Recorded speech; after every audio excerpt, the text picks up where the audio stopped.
হুজুর আপনি বলেছেন আজকে শোক দিবস, এই শোক দিবস পালনার্থী আজকে ক্লাস বন্ধ রেখেছেন।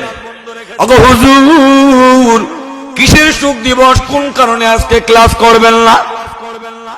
ফকি আবুল ফুতাহ রাহমাতুল্লাহ আলাইহি ছাত্রদেরকে ডাক দিয়ে বলেন, ছাত্রবেলা রে আজকে শোক দিবস কিসের জানো না?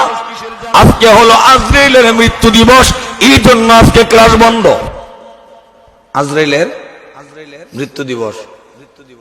দাওরে হাদিস যে ছাত্রগুলো পড়ে রাখি, ছোট বাচ্চা না প্রাপ্তবয়স্ক, দাঁড়িয়ে মুছে হাত ধরেছে, একটার দিকে হুজুরে কয় কি আজরাইলের মৃত্যু দিবস?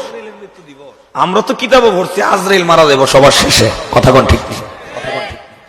আমরা তো কিতাবে পেয়েছি যে আজরাইলের মরণ হবে সবার শেষে।